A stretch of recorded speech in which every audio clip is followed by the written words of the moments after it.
What if a single act of kindness made decades ago and long forgotten returned to knock on your door in the middle of a snowstorm? That's exactly what happened to Jack, a quiet, single dad in a mountain town when he found a woman asleep in a broken car. And she looked at him like he was someone she'd been waiting for her whole life. Before we dive into this heartwarming story of second chances and quiet miracles, don't forget to subscribe to our channel for more stories that inspire, heal, and stay with you long after they end. Now, let's begin. Single dad found a woman sleeping in a broken car. She woke and said, "Why did you leave in 1998? The blizzard had crept in like a silent thief, blanketing the mountain road in a sheet of white that swallowed the horizon. Jack Monroe tightened his grip on the steering wheel as the wipers thudded back and forth in protest. The headlights of his old pickup cut a narrow path through the snowfall, the road barely visible beneath accumulating drifts. It was past 10, and the temperature outside had plunged below zero. He should have been home by now, warming a can of soup and helping Ethan with his science project. But an unexpected delivery had come through. At the last minute, 2 crates of emergency supplies for the ranger station 20 miles up the ridge. Jack couldn't say no. Not when every extra dollar meant a week of gas groceries or another copay for Ethan's checkups. He rounded a bend, slowly tires crunching on ice.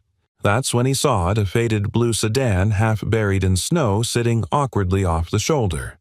Its hazard lights flickered weakly, one bulb out. The rear bumper hung loose on one side and the driver's side window was fogged over from the inside. Jack slowed to a crawl and rolled down his window. Cold air slapped his face. "Hello," he called, raising his voice above the wind. No answer, just the low hum of the engine idling and the whisper of snow falling. He parked his truck on the other side of the road, grabbed his flashlight, and crossed cautiously. The sedan was an older model rust along the wheel wells. He tapped on the glass. Inside, a woman was curled on the driver's seat beneath a threadbare blanket. Her coat was zipped to the neck, but her cheeks were pale lips tinged faintly blue. For a moment, she didn't move. Jack knocked again, harder this time. "Ma'am, are you all right?" Her eyes fluttered open. She blinked, disoriented, then stared at him with a look that made the air leave his lungs. Not fear, not confusion, recognition. Then she whispered so faintly he wasn't sure he'd heard her right, "Why did you leave in 1998? Jack stepped back instinctively. "What?" She sat up slowly, the blanket slipping off her shoulders. Her hair was tangled, face drawn with exhaustion, but those eyes, they locked onto his with something between anguish and accusation. He cleared his throat. "Ma'am, I think you've mistaken me for someone else." "I don't." Her body trembled. I thought you were him." Jack glanced at the storm building behind them. "Look, we can figure this out later. You can't stay here. It's not safe. You'll freeze out here tonight." She hesitated, then nodded. He helped her gather a small duffel bag from the back seat, her only possession, then guided her to the truck. She moved slowly, limping slightly, her breath fogging in the icy air. He noticed bruises on her wrists peeking from under her sleeves and filed the detail away in silence. Back in the truck, she sat stiffly, eyes cast forward. Jack turned the heat up and pulled away from the shoulder. "Name's Jack," he said, voice low.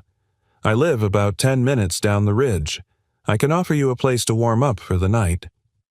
"That all right?" She nodded once. "Rebecca." They drove in silence. The snow thickened, swirling in the high beams like ash from an invisible fire. Jack stole glances at her. This woman who looked at him like a ghost from her past. Her jaw was tight, but her eyes told another story. Sorrow, fear, and something else. Something fragile. Hope, maybe. The cabin came into view, nestled among pine trees bowed with snow.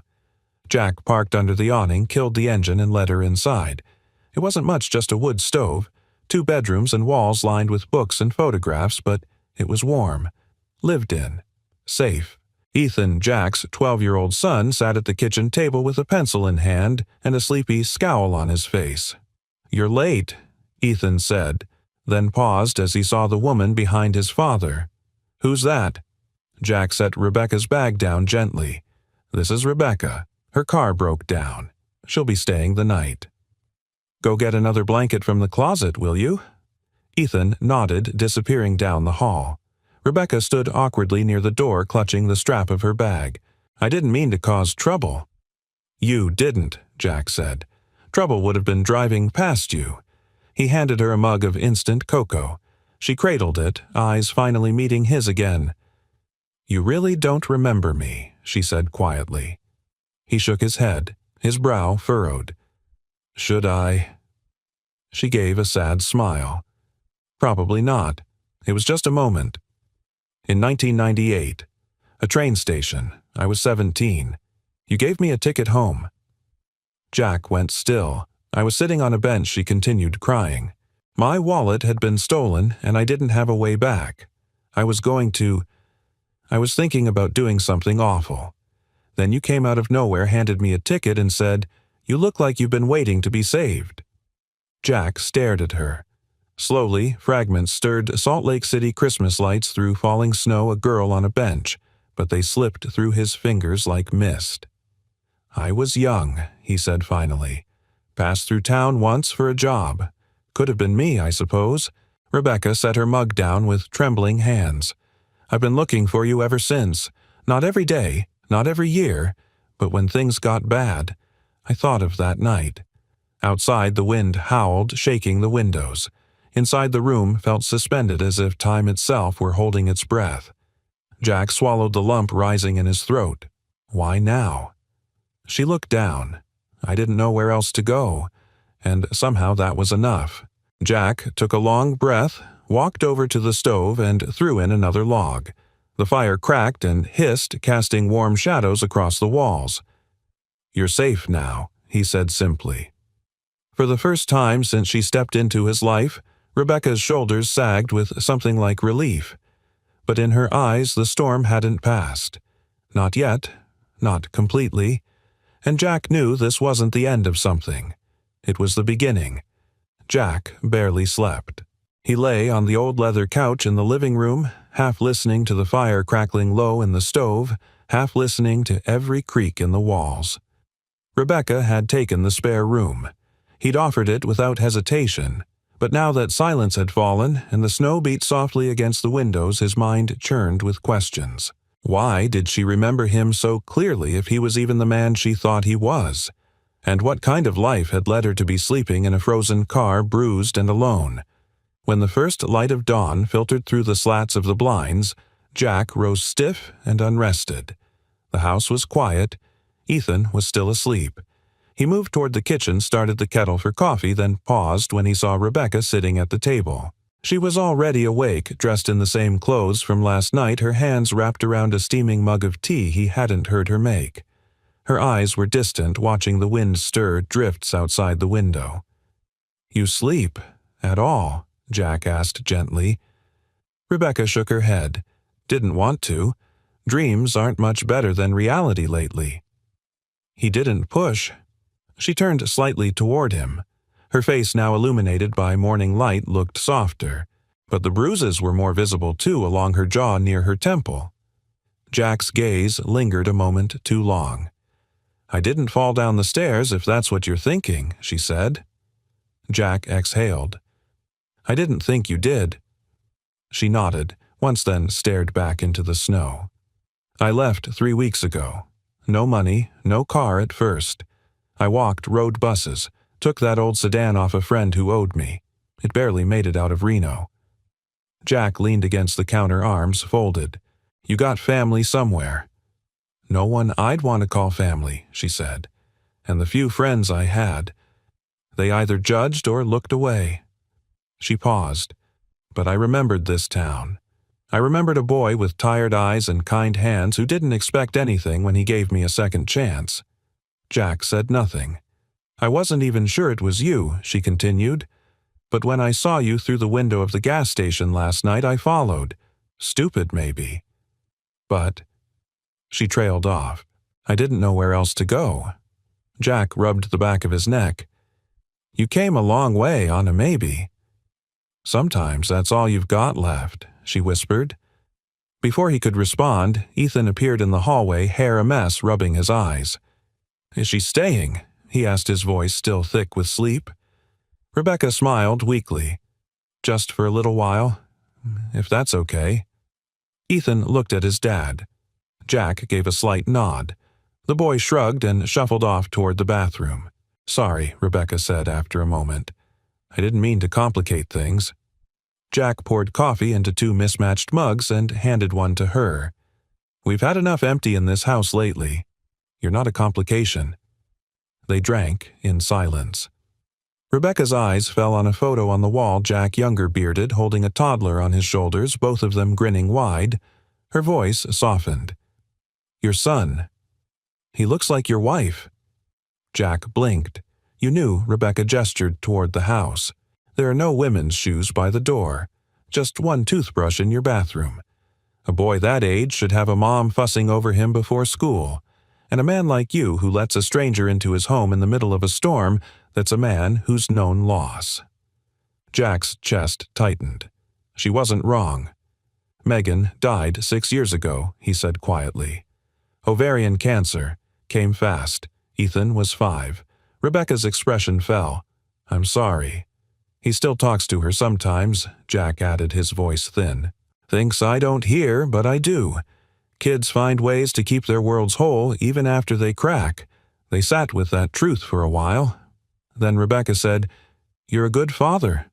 Jack looked at her. "You're kind to say that. But good fathers don't always feel like good men at 2 a.m. when they've got overdue bills and a son asking questions you don't have answers to." She smiled. "Maybe that's exactly what makes you one." The moment was real, uncluttered by pity or pretense. Jack felt something in him shift slightly, like ice beginning to melt after too long in the cold. Ethan returned to the kitchen backpack slung over one shoulder. "Bus comes in 15, Jack said. "Eat something." "I will." Ethan paused at the door, then turned to Rebecca. "Do you play piano?" Rebecca blinked. "I used to." "Why, we've got one. In the shed. Dad got it cheap. Needs tuning, but it kinda works. You can play it if you want." Rebecca's smile returned genuine this time. "Maybe I will." Ethan left for school. Jack washed the mugs. Rebecca lingered near the window, watching the snow ease up. "Storm's breaking," she said. Jack nodded. "But roads'll still be rough. You can stay until they clear." She looked at him, her voice cautious. "Are you sure?" "Yeah," he said. "For now." But as he walked past the duffel bag she'd left near the door, something fell out, a small envelope yellowed with age. Jack bent down, picked it up. A name scrawled across the front in familiar handwriting. It was his own. He froze. Rebecca turned. Their eyes met. "I've kept it since the day you gave me that ticket. You tucked it into the sleeve of my coat. I never opened it." Jack's voice was barely audible. "I don't remember writing that." "That's okay," she said gently. "I remembered for both of us." And suddenly Jack realized this wasn't just a stranger in need of shelter. This was a woman carrying part of his story. The part he'd forgotten he gave away. The envelope rested between them on the kitchen table like something sacred, fragile, yellowed, a relic from a night neither of them had truly forgotten. Jack didn't reach for it. He sat across from Rebecca, both hands wrapped tightly around a mug gone cold. The cabin was quiet. Outside, the wind had died down, leaving behind a pristine blanket of snow that stretched into the woods like untouched memory. Rebecca spoke first. "I never opened it," she said softly. "Not once." Jack's brows drew together. "Why?" She looked down, her voice barely a whisper. "Because I was afraid if I read it, the magic of that night would disappear, that it would just be a few words and nothing more. But as long as I didn't open it, I could believe there was more to it, that maybe it meant something." Jack leaned back in his chair, stunned. He tried to recall that night with more clarity. Salt Lake City, the heavy snow, the scent of burnt coffee in the air. He had only been there for a day, passing through after losing a job on a construction site outside Reno. Broke and broken himself, he'd stopped at the train station to consider going home. or maybe not going anywhere at all. I remember seeing someone crying. He said finally, the words emerging like fog on a mirror. A young girl on a bench. I remember thinking she looked like she'd already given up. Rebecca's eyes glistened. That was me. I didn't think I had anything to give, Jack said, shaking his head. But I had that extra ticket. My buddy bailed on me last minute. I was going to eat the cost, but something in me said, she needs it more. I didn't think it would matter. Rebecca swallowed hard. It saved my life. Jack looked up sharply. She nodded slowly, hands trembling as she finally reached for the envelope.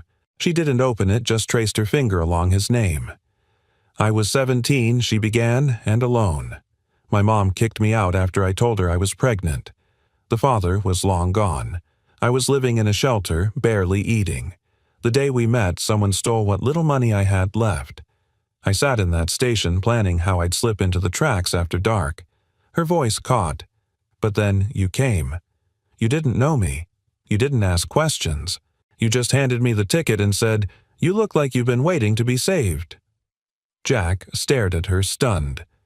I took the train back to a cousin's place in Oregon, she said, tears welling in her eyes. I had the baby, a little girl. I named her Hope. Jack inhaled sharply. She was my reason to keep going. I finished school, became a nurse. For a while, things were good. Then, life got harder. Wrong people, wrong choices. She looked down. I lost custody of her after my ex convinced the court I wasn't stable. Jack's chest ached. Did you try to fight it? Of course, she said, a flash of fire in her voice. But you don't win much when you're broke and sleeping in your car. There was a long pause. Rebecca's voice broke the silence again, softer now. But I always kept the envelope. I wanted to show her one day, to tell her, you exist because one man chose kindness. Jack stared at the envelope, stunned by the depth of what he'd unknowingly given her. I didn't know, he murmured. I never thought. One gesture. Rebecca looked at him, eyes shimmering. That's the thing, Jack. You never know how far a small act can reach. That's why I came. I didn't expect a miracle. I needed to touch the beginning again. Jack leaned forward, elbows on the table, his voice low and raw. You still looking for her? She's 12, Rebecca said, trying to keep her voice steady. Lives with my aunt in Oregon. I send letters, but they never write back. I've been fighting for visitation. They say if I can prove stability, a safe place to live steady income. She trailed off, and Jack already saw where the pieces connected. You're hoping to stay here, he said gently. Start over. Rebecca winced. I know it's a lot. I know I'm a stranger. But this place, it feels like a beginning. Jack exhaled. I can't promise much. I work long hours. Ethan's already been through so much. I'd never hurt him, she said quickly, eyes wide. I wouldn't be here if I didn't mean that. Jack believed her. He didn't know why, but he did. Maybe it was the way she'd looked at Ethan the night before, like he was a reminder of something beautiful the world could still offer. Or maybe it was because Jack recognized the same haunted shadows in her that he'd lived with after losing Megan. We'll figure it out, he said finally, one day at a time. Her lip trembled. Thank you. As the kettle whistled behind him, Jack stood to pour more water, trying to keep his own hands from shaking. Ethan came in from school that afternoon to find Rebecca sitting at the old upright piano in the shed, her fingers coaxing a gentle melody out of the cracked keys. He watched her for a while before speaking. You're really good. She smiled over her shoulder. It's been years, but it's like riding a bike, I guess. Do you know any Christmas songs? She laughed softly. A few. He slid onto the bench beside her. We used to sing with Mom, but Dad doesn't like to anymore. Rebecca looked at him kindly. Maybe one day he will again. And as she played, the snow continued to fall beyond the frosted windows, but inside something warmer stirred. A memory given breath. A new note in a song long thought forgotten. Neither of them noticed Jack standing just outside the shed door, listening, not just to the music, but to hope and to home. The wind picked up again that night. Jack stood on the back porch in a flannel jacket sipping lukewarm coffee while watching the trees sway beneath the weight of fresh snow. The world was quiet but tense, like the forest held its breath before something broke. His fingers curled tighter around the mug. Inside the cabin, Rebecca was helping Ethan dry dishes, laughing softly at one of his middle school jokes. Her laughter was light, almost surprising. It was the first time Jack had heard it, and it did something to him. Warmed him, unsettled him. He told himself it was the coffee, or the cold. They had fallen into a rhythm over the past few days. Rebecca cooked simple meals, helped Ethan with his writing assignments, and even tuned the old piano in the shed using YouTube tutorials on Jack's cracked laptop. Jack watched it all from the edges, quietly, cautiously, like a man who'd found a photograph he wasn't sure he was allowed to hold. But tonight, something was off. He couldn't name it. A tension in the air, or maybe in her. She'd seemed distant all day. When he'd asked if she was all right, she'd smiled too fast and said, "Just tired." But the bags under her eyes had deepened. Her hands shook slightly when she buttered toast. And now, standing in the dark beneath a sky full of tumbling clouds, Jack knew that storm wasn't just weather. It was coming from inside her. He turned toward the driveway when headlights slashed through the trees. Not just any headlights. Bright, slow-moving, deliberate. An SUV. His gut tightened. The vehicle stopped at the foot of the cabin's drive engine, idling. Jack stepped forward slowly, his boots crunching over frozen ground. The SUV didn't move. No one got out. Then, as suddenly as it arrived, it reversed tires, slipping slightly, and disappeared down the snowy road. Jack's breath came fast now. He set the mug down on the railing and went inside. Rebecca was sitting on the edge of the couch, pale, her back stiff. She looked up before he could speak. Was it him? She asked, barely a whisper. Jack hesitated, then nodded. Could have been anyone, but something didn't feel right. She closed her eyes. Her fingers dug into the blanket draped over her lap. "He's found me." Jack didn't ask how she knew. She knew. That kind of fear had its own memory, its own scent. "What does he want?" Jack asked carefully. Rebecca opened her eyes. They were wide wet with panic, but there was something hard in her voice, too. "To drag me back. Not because he wants me. Because he wants to control me. Because I had the nerve to leave." Jack paced slowly, trying to think. "Do you have a restraining order?" I tried. "But he's smart. He knows how to keep it just legal enough. I have one from Oregon, but it doesn't follow me here automatically unless I register it with the county. Then we'll do that first thing tomorrow." Rebecca looked up at him, searching his face. "You don't have to." "Yes, I do," he cut in, voice firm. "You're not going through this alone." She stared at him a long moment. "You don't even know everything." "Then tell me." She inhaled sharply, then stood. "He hurt me. Not just bruises. He made me feel small, powerless. He kept me away from my daughter by convincing the court I was unstable, said I had depressive episodes. I mean, maybe I did, but I wasn't dangerous. I was just broken." Jack nodded slowly, letting the silence hold space between them. "And the worst part," she said, her voice cracking. "I started believing him. Started thinking maybe I really didn't deserve her. Until I remembered you. The boy on the bench. The stranger who said I was worth saving." Jack's throat tightened. Rebecca wiped her eyes. "I came here to rebuild. I didn't expect anything else. Not this house. Not your kindness. Not Ethan's warmth. I just wanted to survive." Jack stepped closer, his voice low. "You deserve more than surviving." A long pause. Then the front door rattled. They both jumped. Jack moved quickly, checking the lock. Still secure. He peeked through the curtain but saw nothing, just shadows cast by wind-blown branches. But the unease lingered. "I want you both in my room tonight," Jack said. "I'll sleep out here, just in case." Rebecca hesitated. "I don't want to cause problems." "This isn't a negotiation," he said gently. "It's protection." She nodded slowly. Later, as Jack laid a blanket out on the couch, he stared up at the ceiling and listened for every sound: the heater cycling a creak from the roof, a muffled cough from Ethan. Then the soft click of the bedroom door opening. Rebecca stepped out. She was wrapped in one of Megan's old robes, the blue one with the frayed cuffs. Her hair fell over her shoulders, eyes shadowed with something deeper than fear. "I can't sleep," she said. Jack sat up, rubbing his neck. "Me neither." She sat on the arm of the chair near the fire, close but not too close.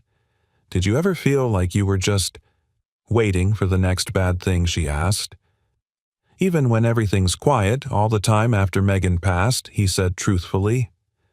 "I used to check Ethan's breathing every hour, like I was daring the world to take one more thing." She looked at him. Truly looked. "How do you stop?" "You don't," he admitted. But after a while, the quiet starts to feel real again. Rebecca exhaled, and her shoulders sank, a little relief mixed with sorrow. "I'm tired, Jack. Tired of running. Tired of being afraid." "You don't have to run anymore," he said. "Not here." The room was warm, silent but full. Rebecca stood, and for a heartbeat, Jack thought she might lean in, say something, reach for his hand. But instead, she placed something on the table beside him, the envelope. "I think I'm ready to open it now," she whispered. "But I want to read it in the morning, with sunlight." Jack nodded.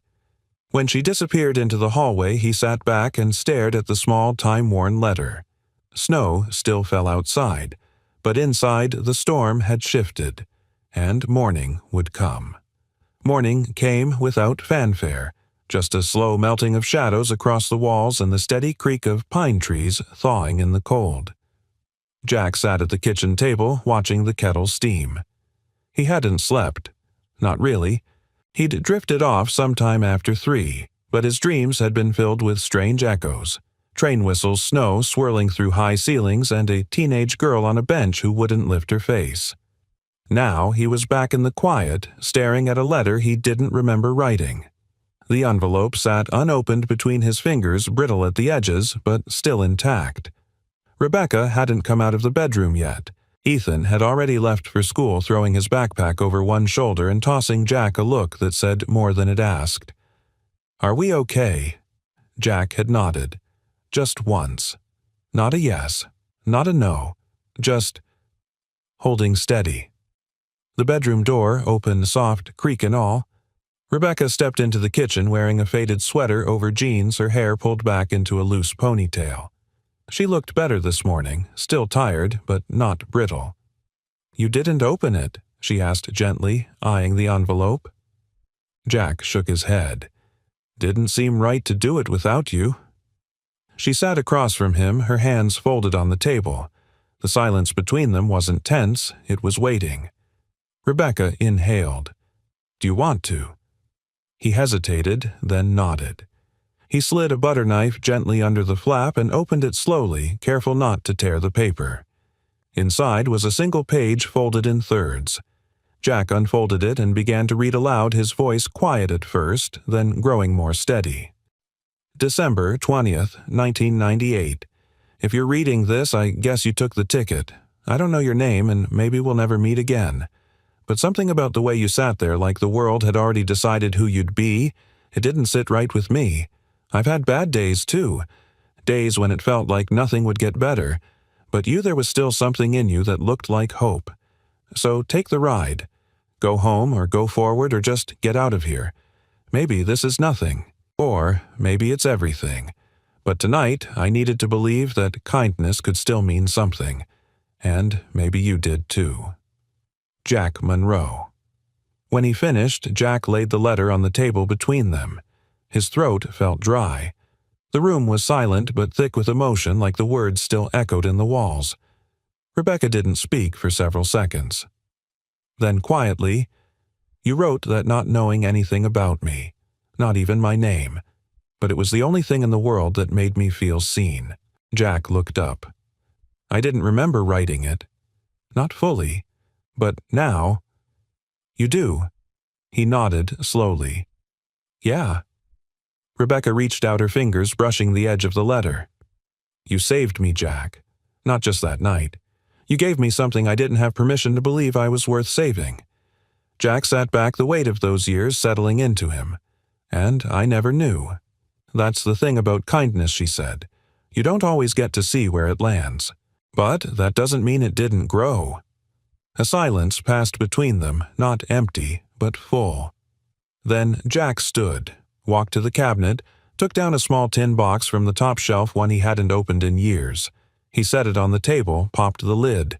Inside were old things, dusty things. A photo of Megan holding a toddler Ethan, a movie stub from their first date, a worn ribbon from the hospital nursery, and beneath them a journal leather-bound, cracked with age. Jack flipped to the middle and ran his finger down a page. December 1998. "I kept a journal back then," he said. "Tried to write when things got too loud in my head." He read from it quietly. "Saw a girl at the station today. Looked lost in more ways than one. Gave her my spare ticket. Didn't know what else to do. I hope it gets her where she needs to go. I hope it means something." Rebecca covered her mouth, eyes glassy. "You wrote it down." Jack nodded. "I guess I needed to believe in something, too." She smiled, but it trembled. "I wish I'd found you sooner. You found me now."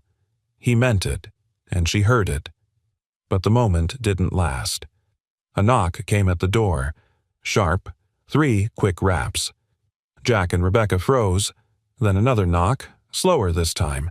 Jack stood, motioned for her to stay put. He walked to the door, peeked through the curtain. A man in a black wool coat stood at the edge of the porch. Clean-shaven, tall. Not a neighbor. Not local. Jack opened the door just a crack. "Can I help you?" The man didn't smile. "I'm looking for Rebecca Hayes." Jack's body stiffened. "Who's asking her husband?" The words were ice. Rebecca stepped into view behind Jack, but he held out a hand. "She doesn't want to see you." "I'm not here to fight," the man said smoothly. "I just want to talk." Rebecca's voice came from behind. "Then you can talk through my lawyer." The man's gaze flicked to her. "You've had lawyers before. You never win." Jack stepped forward, shoulders squared. "She's not alone this time." A long pause. Then the man gave a tight, mocking smile. "We'll see how long that lasts." He turned and walked down the porch steps, climbed into the SUV Jack had seen the night before, and drove away slowly, deliberately leaving deep tracks in the snow. Jack closed the door and locked it. Rebecca was shaking. Her breath came in shallow bursts. Jack touched her shoulder. "We'll go to the sheriff. Register your protection order here. You'll be safe." She nodded, tears brimming. "I'm not running this time." Jack looked at her and saw not the girl from the train station, not the woman from the broken car, but someone standing her ground even as her knees buckled. And in that moment he realized something else. This wasn't about saving her anymore. It was about standing beside her while she saved herself. The logs snapped in the fireplace, throwing amber light across the room as night folded in over the cabin. Outside, the temperature had plunged again, turning the slushy thaw from earlier into brittle ice. Inside, however, the warmth was not only from the fire, but from something quieter, harder, one. Jack sat on the floor next to the hearth, feeding another split log into the flames.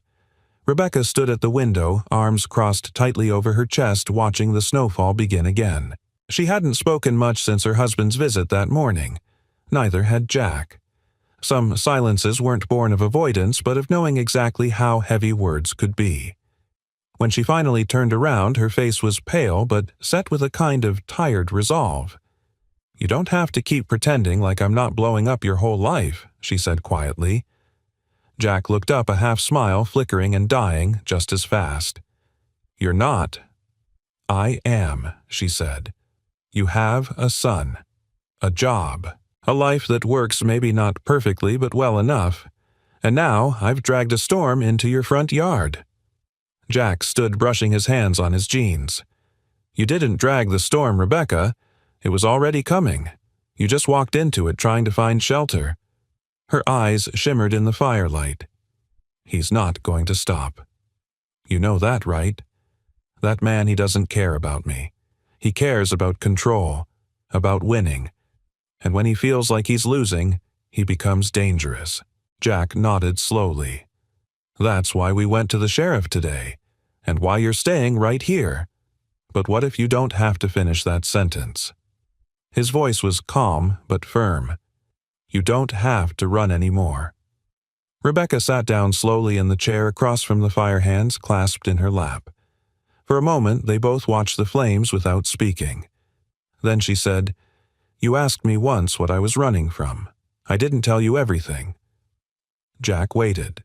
He never hit me in public, never raised his voice where it could be recorded. He'd wait until the door closed. Then he'd accuse me of lying about where I'd been, of making him look bad. He said I was too emotional to be a mother. He called me unfit, unstable, and I started believing him. Because it's not the bruises that get to you, it's when your own voice starts to sound unreliable in your head. Jack's jaw clenched. Did anyone try to help? She shook her head. Friends grew distant. My aunt believed him. The court-appointed counselor said I was overwhelmed and recommended a break in custody. I spiraled. I shut down. And when I finally left, he kept hope from me. Said it was for her stability. But it was punishment, because I stopped obeying. Jack sat down beside her, letting the words sink into the warmth between them. You did something most people never have the strength to do, he said. You left. Rebecca exhaled shakily. It didn't feel like strength. It felt like defeat. It wasn't. She looked at him, then really looked. And you've been carrying something too. I can see it in the way you protect Ethan, the way you step aside when someone offers kindness like you're not sure you deserve it. Jack stared into the fire. After Megan died, I wasn't angry. That came later. First I was just hollow, like I was doing a bad impression of being human. Ethan was 5. He didn't understand why his mom stopped reading him bedtime stories, why she stopped waking up. Rebecca reached for his hand gently. And you had to be everything for him. I wasn't, Jack said, not at first. I fumbled through school lunches and parent-teacher meetings and pediatrician visits. I once sent him to school in his pajamas by accident. But he never blamed me. He just adapted. That's what kids do when they're loved. A silence bloomed between them, but this one wasn't painful. It was full of shared grief, mutual survival, and the slow stitching of something new. Then Jack asked, "Do you have any pictures of her?" Of Hope. Rebecca's hand went to the chain around her neck. She reached under her sweater and pulled out a small locket. Inside was a photo barely the size of a postage stamp of a curly-haired girl with bright eyes and a shy smile. "She's beautiful," Jack said. "She's everything good I ever did," Rebecca whispered. "I was a wreck when she was born, but when I held her God, I felt like I had been handed a second chance at life." Jack studied the photo a moment longer. "You're going to get her back." Rebecca blinked, eyes filling. "Do you really believe that?" "Yes," he said. "But not because of luck. Because you're fighting for her. Because you never stopped." She let the locket fall gently against her chest. "It's hard to believe I deserved that kind of ending." Jack's voice was steady. "Then I'll believe it for you until you can." Suddenly the fire flared, a log collapsing with a burst of embers. Jack stood to stoke it, but Rebecca didn't move. She sat there motionless as tears finally spilled down her cheeks, quiet, unforced, like snow melting beneath spring light. "I haven't cried in front of anyone in years," she said, wiping her face with her sleeve. Jack looked over his shoulder. "That's not weakness. That's coming back to life." She smiled through the tears. "You sound like someone who's read too many grief books." He chuckled. "Nope. Just someone who's spent too many nights staring at ceilings." A silence followed this one, thinner, more tentative. Then Rebecca said, "You know what? I remember most about that night at the train station." Jack glanced over. "What it wasn't the ticket. It wasn't the letter. It was that you didn't look away. You saw me. Not as a problem. Not as a lost girl. Just as someone worth stopping for." Jack's chest ached in a way that felt like healing. I remember your eyes." She added softer now. "They looked exactly like they do now, like they're always searching for who needs saving next." Jack crouched by the fire, meeting her gaze. Maybe this time he said I was just trying to save myself. And in that fragile quiet, as the flames crackled behind them and the snow whispered against the glass, something between them solidified, not as rescue, not as romance, not yet, but as trust. And trust, Jack knew, was the beginning of everything. The town of Pine Haven shimmered under a fresh coat of snow sunlight bouncing off rooftops like diamonds scattered by a careless hand. It was the kind of day that looked gentle from a window, but bit the skin hard if you stayed outside too long. Jack pulled the truck into the parking lot behind the community clinic and cut the engine. Rebecca sat in the passenger seat adjusting the scarf around her neck, her fingers visibly trembling. "You sure about this?" he asked. She gave a tight nod.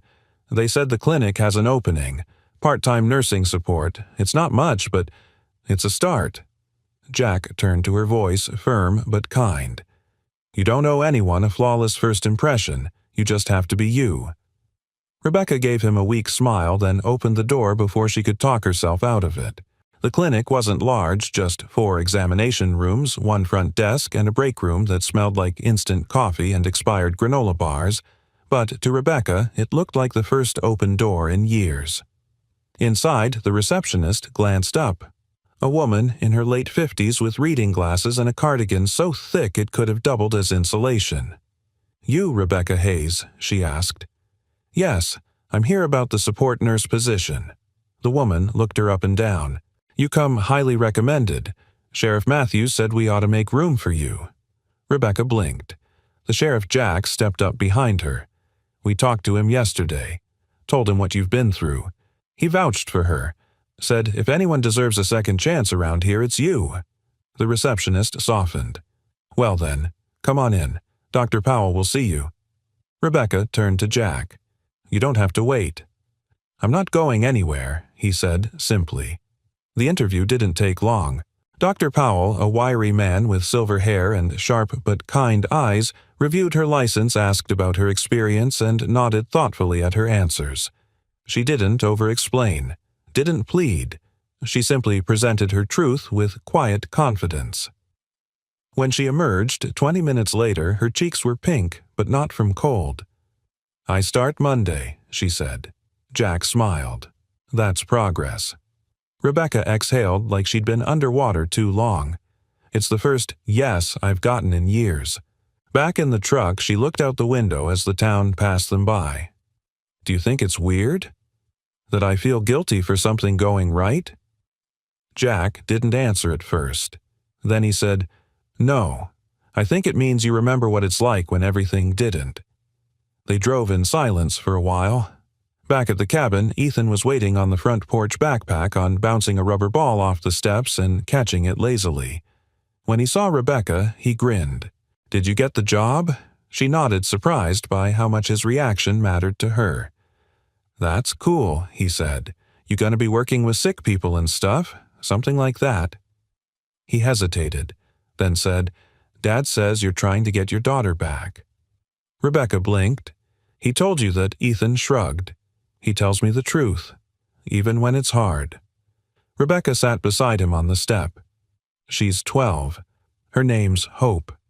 Like the word, exactly like the word. He looked down at the ball. "Do you miss her all the time?" "All the time," she whispered. Ethan didn't say anything for a moment. "Then I miss my mom like that, too." They sat there, 2 wounded souls in different stages of healing, and Rebecca felt something deep inside her start to soften. That evening, she stood in the kitchen slicing carrots for stew when Jack came in holding a thick envelope in one hand. "This came in the mail," he said. She wiped her hands and took it. Her name was handwritten on the front. She recognized the address, the courthouse in Oregon. Her breath caught. With shaking hands, she opened it and unfolded the letter. "They've scheduled the hearing," she said, voice tight. "In 3 weeks. I'll need to provide proof of income, stable housing, and a personal reference." "You have all 3, Jack said. She shook her head. "A paycheck stub and a roof are one thing. but a reference who's going to vouch for someone with a past like mine. Jack didn't hesitate. I will. Rebecca looked up, startled. You're living under my roof, helping raise my son. You're steady, responsible, and more courageous than half the people I know. They want a witness to your character. They've got one. She stared at him, her voice barely a whisper. Why are you doing this? Jack's expression softened, but his eyes stayed steady. Because someone once told you that you were worth saving, and now you're proving them right. The next morning, Rebecca stood at the mirror pulling her hair back before her shift at the clinic. She looked at her reflection and didn't flinch. The bruises were gone. The scars weren't. But she wasn't hiding anymore. In the hallway, Ethan knocked once. Rebecca, come in. He stepped in holding out something in his hand, a pencil drawing on crumpled paper. It was a sketch of her at the piano, a little girl sitting beside her. Hope drawn from imagination. Rebecca pressed a hand to her chest. Did you draw? This Ethan shrugged. I thought it might help. You know, for court. If they need to see how much you care. Tears sprang to her eyes. This is more than help. Ethan looked away, embarrassed. You're kinda like family now. That okay? Rebecca hugged him tight, her voice breaking. That's more than okay. In that quiet cabin under snow-covered eaves and surrounded by evergreens that never stopped reaching toward the light, Rebecca finally began to believe she was doing more than just surviving. She was rebuilding, and this time she wasn't doing it alone. The wind returned with teeth. That evening, as Jack loaded more firewood onto the porch, he caught a flash of movement out of the corner of his eye. A vehicle dark and low rolling to a slow stop just beyond the curve of the driveway. Jack's breath misted in the freezing air as he stepped to the edge of the porch, shielding his eyes from the glare of the headlights. It was the same black SUV, the same quiet hum, but this time it didn't idle and drive off. This time the driver's door opened. Rebecca stepped outside behind him, hugging her coat around her tightly. One look at her face and Jack knew she'd recognize the man before he even emerged. Chase. He looked exactly how Jack imagined him from Rebecca's restrained descriptions, mid-40s, clean-cut with a politician's posture and a predator's eyes. His black overcoat billowed in the wind as he climbed the porch stairs like he owned them. Rebecca, he said, his tone smooth and rehearsed. You look well. She didn't answer. Her knuckles whitened where they gripped the doorframe. Jack stepped between them. She's not interested in whatever you came here to say. Chase's eyes flicked to him, mildly amused. You must be the mechanic turned bodyguard. No, Jack said, voice steady. Just the man standing between you and someone you don't get to hurt anymore. Chase smirked. You think this is about bruises? You're naive. This is about my daughter, and the court system that always takes the word of an unstable woman until someone puts a spotlight on the truth. Rebecca found her voice. The truth is, you made me afraid to breathe without permission. You didn't love me. You managed me. He turned to her, cold and venomous now. And you ran. With no warning, no goodbye to hope. You abandoned her. Jack took a step forward. Enough. Chase's tone shifted, silken again, calculated. This can still be settled civilly. Drop the custody motion. We avoid another public embarrassment. Rebecca's eyes didn't waver. No. He smiled, dangerous and tight. Then I'll see you in court. With a glance at Jack, equal parts curiosity and disdain, he turned and descended the stairs. I wouldn't get too attached, he called over his shoulder. She tends to collapse under pressure. Then he was gone. The SUV's tires spun briefly on the icy road, then disappeared into the tree line. Jack turned to Rebecca. Her face was pale, but her spine was straight. Her hands no longer trembled. She wasn't crying. She wasn't shaking. She was furious. I'm sorry, Jack said quietly. He shouldn't have gotten this close. She nodded, blinking hard. I knew he'd come. I just didn't know how much it would still feel like being hunted. Jack placed a hand gently on her shoulder. He's trying to get in your head. Don't let him. Rebecca let out a shaky breath. He's banking on me folding. That's how he wins. Then let's not give him that. That night, Jack called Sheriff Matthews reporting the confrontation in detail. The sheriff, already sympathetic to Rebecca's situation, agreed to file a formal report and expedite the extension of her protection order across state lines. He steps foot on your property again. Call me.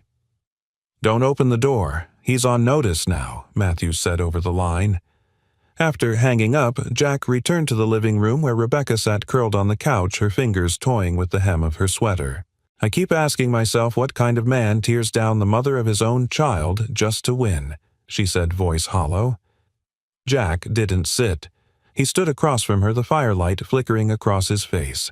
The kind of man who sees people as property, and when they stop obeying, he calls them broken. Rebecca looked up. I believed I was broken. For so long. But you're not. She let out a quiet, bitter laugh. I must look pathetic to you.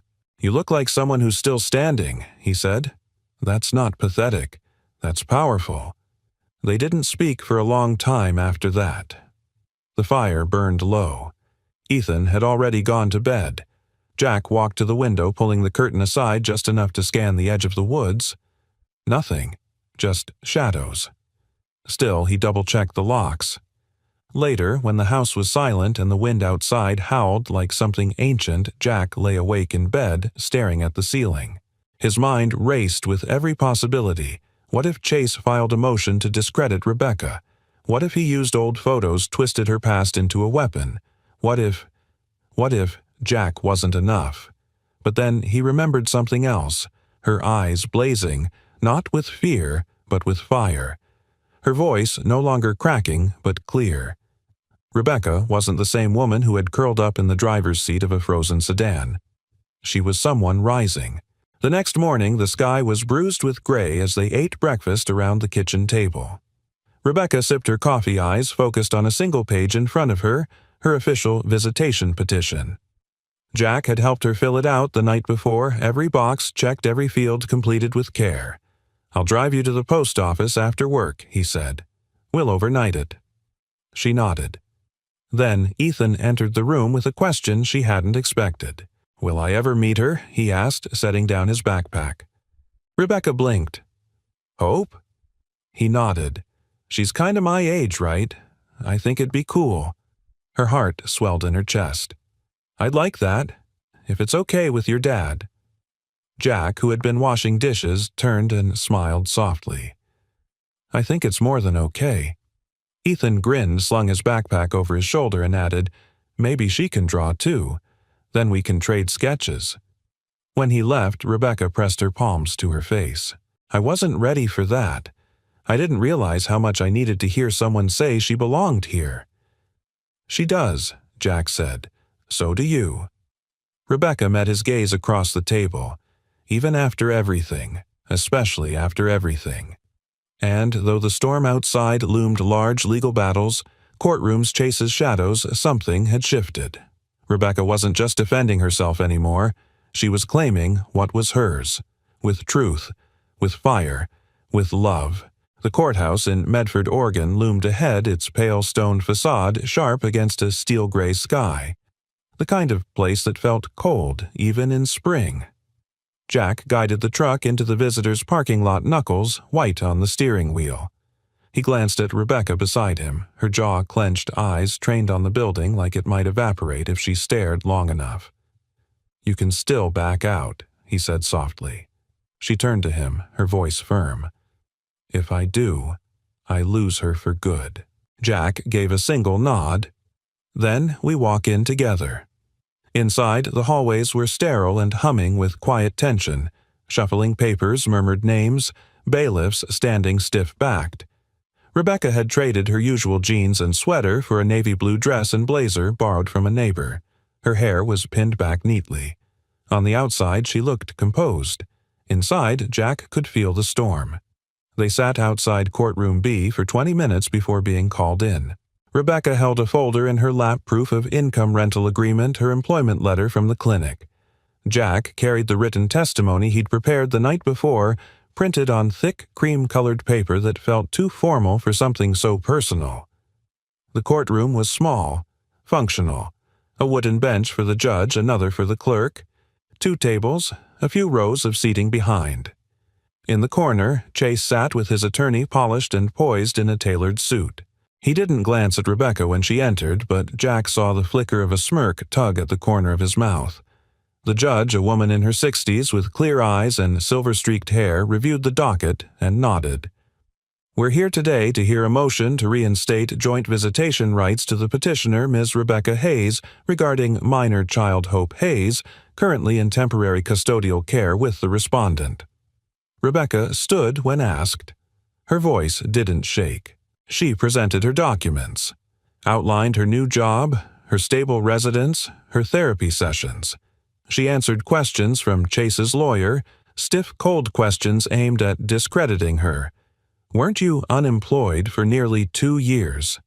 Didn't you leave the state without notifying the court? Have you ever been diagnosed with depressive symptoms?" "Yes," she said to each with unwavering honesty. "But I never stopped trying to be better." Then the judge turned to Chase's lawyer. "You've submitted statements asserting the petitioner is emotionally unstable. Do you have a witness present?" "I do," the lawyer said, standing. "However, the petitioner has submitted a personal reference that we have not yet reviewed." Jack rose from his seat. "I'm the reference," he said, walking toward the stand. Chase's lawyer frowned. "Please state your relationship to Ms. Hayes." Jack took the oath, then met the judge's gaze squarely. "My name is Jack Monroe. I'm a single father, a mechanic in Pine Haven, Nevada, and Ms. Hayes has been living in my home for the past 2 months." Chase leaned forward, slightly interested now. Jack continued, voice even, but laced with quiet power. "When I found Rebecca, she was sleeping in her car during a snowstorm. She didn't come to my door asking for charity. She came trying to survive." He looked at the judge. "I've seen trauma before. My wife passed when our son was 5. I know what it's like to be broken and keep showing up for someone who depends on you. Rebecca has shown up for my son for herself, and now for her daughter. She is not reckless. She is not unstable. She's the strongest person I know." He paused, letting the silence settle like dust. "If we're here to determine whether this little girl has a mother who's worthy of her time, her presence, then you're wasting your time. Because that little girl is already lucky. She just doesn't know it yet." Chase's lawyer made an objection. "Mr. Monroe has no formal custody or legal authority. His opinion is anecdotal." The judge raised a hand. "Noted. But testimony regarding character is still admissible." Jack sat down. Rebecca looked over at him, eyes wide with gratitude. Then the judge turned to Chase. "Mr. Hayes, would you like to make a statement?" Chase stood. His voice was smooth as silk. "Your Honor, I'm simply trying to provide consistency for my daughter. I have no interest in keeping her mother from her if Ms. Hayes can demonstrate long-term stability." The judge raised a brow. "So, you are not contesting visitation. I'm asking for it to be conditional," he said, smiling faintly. "Supervised, until such time as the petitioner proves over time that she can offer a safe, consistent environment." Rebecca opened her mouth to object, but the judge held up a hand. "I've heard enough." Everyone sat frozen. The judge leaned back, scanning the file before her. "This court recognizes the previous issues regarding employment housing and emotional stress. However, I also see evidence of recovery gainful employment, verified residence community support, and personal testimony of character." She looked up. "Temporary supervised visitation is granted beginning next week. The court encourages both parties to pursue mediation and establish a regular visitation schedule. A full review will be held in 90 days. Rebecca let out a sound that was half sob, half laugh. Jack placed a steadying hand on her back as she slumped slightly, like the air had finally come back into her lungs. Outside the courtroom, Rebecca walked down the steps slowly, her heels echoing across the concrete. She stopped at the bottom, pulling in a breath of cold, wet air. "I didn't win everything," she said. Jack stood beside her. You won the next chapter. She turned to him, eyes full. I get to see her. I get to hold her. He nodded. Thank you, she said, for standing with me. I didn't stand with you, he said gently. I stood beside you. Rebecca paused. Then she reached into her bag and pulled something out, an envelope. Worn. Familiar. Jack blinked. That's... She nodded. The letter. I've carried it every day since I opened it. She pressed it into his hand. I want you to keep it now, she whispered. Because I'm not surviving on hope anymore. I'm standing in it. Jack looked down at the envelope in his hand, his own handwriting from a lifetime ago. A full circle. A message sent through time. And now a life reclaimed because of it. The road home wound through the forest like a memory, familiar, quiet, and raw. The truck's tires hummed over the pavement as snow-dusted pines blurred past the windows. Jack kept one hand on the wheel, the other resting near the heater vent, his fingers stiff from hours in the courtroom. Rebecca sat beside him, silent but not distant. Her gaze fixed on the road ahead, lips parted slightly like she was still absorbing the weight of everything. She'd held herself together until the truck had pulled out of the courthouse lot. Then came the silence. The kind that didn't need comfort, just space. Now, somewhere between Medford and the cabin, she spoke. I thought it would feel more victorious. Jack nodded slowly. It's not the movies. It's real life. I know. She paused, eyes shimmering. I pictured her running into my arms. I pictured everything I've missed being wiped away. But instead, I'm going to see her for 1 hour a week, with someone else watching. Jack didn't offer false hope. He didn't say it was a step or that it was better than nothing. He knew better than that. So he said the only thing that mattered. She's going to see you. Rebecca swallowed hard. Yeah. And one day he added, she's going to understand why you fought like this. She'll see the difference between someone who keeps a child out of spite and someone who climbs through fire to get back to her. Rebecca turned to him, her voice raw. I'm scared I won't be enough. You already are, Jack said, eyes still on the road. And when she meets Ethan, she'll see it too. That brought a soft laugh from her, hoarse but real. Ethan's going to try to impress her with his sketches and trivia facts. He gets that from Megan. Jack said, then smiled. The stubborn optimism. That's mine. They pulled into the driveway just after sunset. The porch light glowed warm against the fresh snow.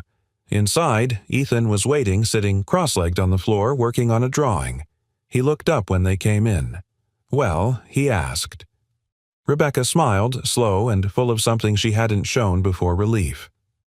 I get to see her, starting next week. Ethan stood. That's awesome. Then he held out a folded piece of paper. I made this. Rebecca opened it carefully. It was a picture of 2 stick figures, one clearly her, the other a smaller version labeled Hope. They stood under a tree, smiling with a heart drawn between them. Rebecca bit her lip to keep it from trembling. This is perfect. You think she'll like it? Ethan asked. I think she'll keep it forever, she said. Just like I kept that letter from your dad. Ethan looked at Jack, eyebrows raised. Letter. Jack laughed softly. Long story. That night, after Ethan had gone to bed, Jack found Rebecca standing outside on the porch wrapped in a blanket, her breath rising in soft clouds. She didn't look cold, just quiet. He joined her. The stars are bright tonight, she said. Jack followed her gaze. They always are after the storm. They stood in silence for a moment until Rebecca finally said, You changed everything for me. Twice. First with a train ticket, then with a home. Jack looked at her, the porch light catching the edges of her face. You were the one brave enough to come back. She turned toward him. When I read your letter back then, I didn't know what kind of man you were. I just imagined someone kind, someone who saw me. Jack's voice was low. I didn't know what kind of woman you'd become, but watching you fight for hope for yourself, it's the bravest thing I've ever seen. Rebecca looked down. "I'm still scared." "So am I," Jack admitted. "But sometimes the people who are scared are the ones paying the most attention." He reached out, brushing a strand of hair from her cheek. She didn't pull away. "I never planned on you walking into my life," he said. "But now that you have, I can't imagine this place without you in it." Her eyes filled with tears. What if I still lose her? What if everything falls apart again? Jack didn't answer right away. Then gently, "Then we'll rebuild. Together." Rebecca stepped into his arms. They stood there under the stars, two people who had once lived at the edge of silence now finding peace in the sound of each other's heartbeats. The next afternoon, Rebecca stood at the front of the cabin, suitcase in hand. The drive to Medford wasn't long, but this time she was going alone. The first visit with Hope would be in a supervised space monitored by a counselor and a neutral court rep. Rebecca had spent hours picking her outfit hours rehearsing what she'd say. "I'll be back before dinner," she told Jack. "You don't owe me a schedule," he said, then added, "but I'll leave the porch light on." Ethan handed her a wrapped bundle as drawing with a note he'd written himself. "You have a team now. Teams win." She smiled, tucked it in her coat, then got in the truck. The reunion didn't happen the way she'd imagined it. There were no running embraces, no tears of recognition. Hope entered the room cautiously clutching a plush elephant. She looked taller than Rebecca remembered, more guarded, but when their eyes met, something flickered. Rebecca didn't cry. She just knelt and said the only truth that mattered. "I've missed you, every single day." Hope didn't run to her. She didn't speak. But after a few moments, she walked over and sat beside her. And that, for now, was enough. When Rebecca returned that evening, the sky was deepening into dusk. Jack met her on the porch. "Well," he asked. She exhaled. She didn't say much, but she sat beside me, and when the hour ended, she asked if I'd come again next week. Jack smiled. "She will." Rebecca's voice cracked. "I think she remembers me. Somewhere deep down." "She does," Jack said. "Just like you remembered yourself." She looked at him for a long moment. "Do you think we're allowed to be happy, even after everything?" Jack didn't hesitate. "I think we're required to be. Because of everything." And as the wind whispered through the trees and the porch light glowed golden above them, Rebecca stepped through the doorway of the cabin not as a guest, not as someone healing, but as someone coming home. The first snow of March came quietly dusting the evergreens like powdered sugar. Pine Haven had a way of holding on to winter longer than it should, like an old friend reluctant to leave. But the signs of spring were there: budding trees, longer sunsets, birdsong breaking the hush of morning. Jack stood at the woodpile splitting logs one by one, the rhythm steady familiar. The echo of the axe in the stillness was less lonely these days. It sounded like life being kept warm. From the open window of the cabin came the faint sound of piano music, soft, halting, but unmistakably tender. He paused, letting the melody wash over him. Rebecca was playing again. Not practicing, not remembering. Playing. Inside the cabin smelled like cinnamon and roasted apples. Ethan sat at the table sketching comic panels, his latest obsession. Rebecca, seated at the piano in the corner, hummed along quietly. Her fingers moved with grace Jack hadn't seen in months, and beside her, perched on the bench with wide eyes and a nervous smile, was a 12-year-old girl with a braid down her back and an elephant plush tucked under one arm. Hope. Their supervised visits had slowly given way to longer, unsupervised hours, then full weekends, and now this an afternoon of music and soup and normalcy. It had taken paperwork patience and more than a few tense meetings with mediators, but the judge had finally ruled in favor of shared custody. Hope would spend every other week in Pine Haven. They were building a room for her now, just off the hallway next to Ethan's. Jack stepped inside, dusting snow from his jacket. Hope looked up unsure. Jack gave her a soft smile. "You girls planning to form a band?" She giggled. just a small sound, but one that made Rebecca turn toward her daughter with wide, grateful eyes. "Hope wants to learn to play," she said. Jack nodded. "Then we'll find a piano teacher who's not half as intimidating as your mom." Rebecca rolled her eyes, laughing. Ethan looked up from his sketch pad. "We should name the band something dramatic, like the Second Chances." Hope considered this, then nodded solemnly. "I like that." Jack caught Rebecca's eye across the room. A look passed between them, not just affection, but deep, wordless knowing. They had lived through something together, fought for something together, and now they were holding it in their hands. That night, as stars spilled across the mountain sky, Jack stepped out onto the porch, the old blanket still draped over the swing. He heard the screen door creak behind him, followed by the soft crunch of footsteps. Rebecca joined him, pulling her coat tighter, her cheeks still flushed from laughter. They looked out at the woods, at the world that had held both their worst and their best. "You know," she said, "I used to think healing would feel like forgetting. Like one day I'd wake up and not remember the pain." Jack glanced over. "Does it?" "No," she said. "It feels like remembering, without drowning in it." A long silence passed. Comfortable. Full. "I thought about leaving after the first court visit," she confessed. "Packing my things, not making a fuss. I didn't want to be a burden." Jack turned to her, brow furrowed. "Why didn't you?" She looked up at him, voice barely a whisper. "Because Ethan asked me if I could stay for his birthday. And because you made space without asking me to fill it." Jack stepped closer. "You weren't a burden, Rebecca.